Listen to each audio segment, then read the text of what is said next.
It's Paul with LSP Data, and on the last video we touched on how to analyze a property's neighborhood, right?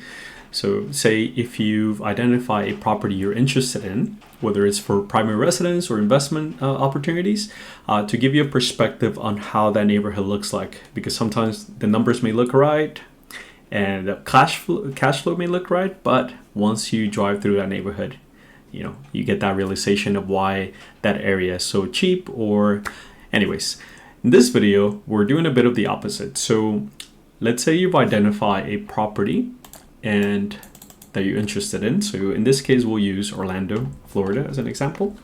So if you were interested, or you found a property that you're interested in living in or buying as an investment, right?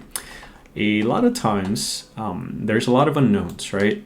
And specific times we're trying to determine whether the area that we're investing is a good choice for long-term investment in terms of property appreciation or ensuring that there's a population growth, right? So Florida is known for receiving a lot of folks, especially for retirement and whatnot, right? But the intent of this map here that I developed, so I developed it using Python Flask, and here I'm just querying the parcel information for the entire county of Orange County, but specifically for Florida, for Orlando, Florida as a city, and I'm overlaying it with permit information, right?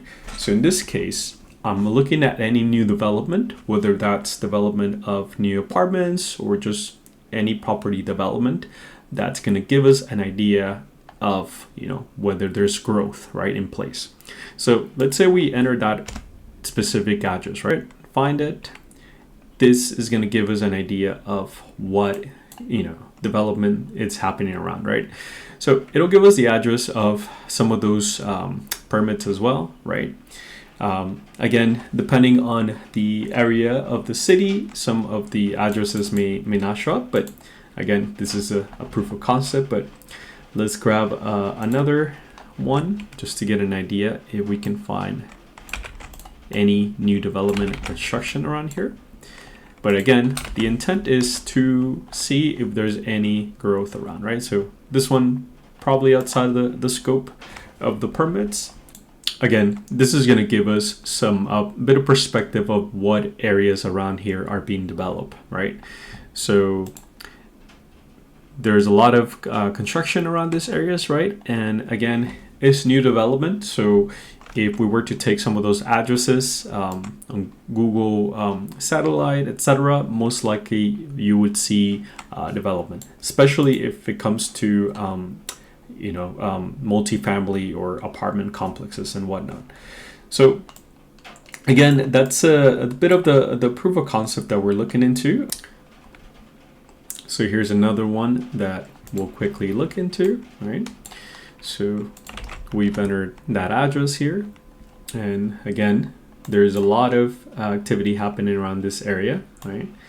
So maybe apartments or who knows, but again, this is another proof of concept that I'm working on. So the intent here, or again, what are we trying to solve? Well, we're trying to identify whether this is an area of growth, right?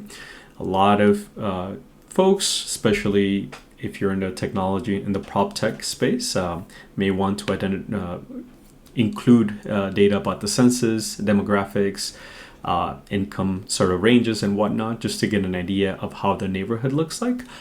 And again, if you haven't looked at my past video, the last video I touch on any complaint data, so kind of the inverse of this.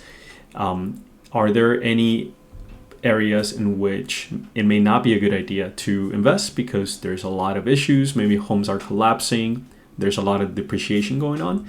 But anyways, watch that video if you haven't done so. And if you have any questions about this, feel free to ask. And again, this was developed with Python Flask, and it's a proof of concept that we may pursue with or just as a fun project. But thanks for watching, and make sure to follow so I can continue creating content that's relevant to you, especially if you're in the prop tech space.